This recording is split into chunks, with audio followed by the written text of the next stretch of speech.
सभी को जय मसीह की। निर्गमन पुस्तक अध्याय 21 दासों से उचित व्यवहार करना। फिर जो नियम तुझे उनको समझाने हैं वे ये हैं, जब तुम कोई इब्री दास मोल लो तब वह 6 वर्ष तक सेवा करता रहे और 7वें वर्ष स्वतंत्र होकर शैत में चला जाए।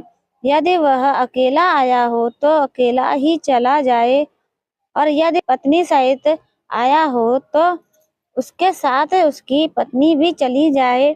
यदि उसके स्वामी ने उसको पत्नी दी हो तो और उससे उसके बेटे और बेटियां उत्पन्न हों तो उसकी पत्नी और बाल बच्चे उस स्वामी ही के रहे और वह अकेला चला जाए।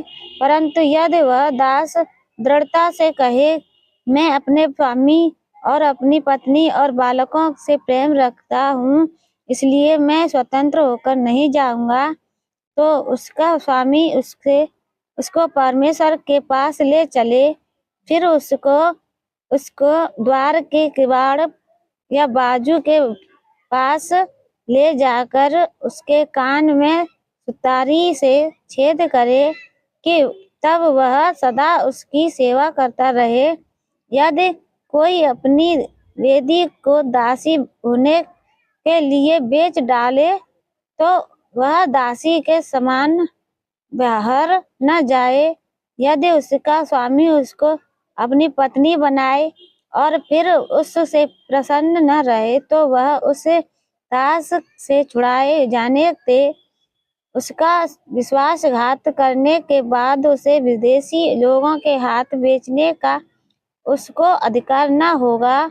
यदि उसने उसका अपने बेटे से विवाह दिया हो तो उससे बेटी का सा व्यवहार करे, चाहे वह दूसरी पत्नी कर ले तो भी वह उसका भोजन, वस्त्र और संगति न उठाए।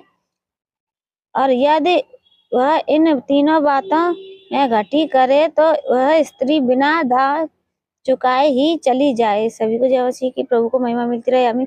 प्रभु को महिमा देते रहे। आमीन। Bye bye.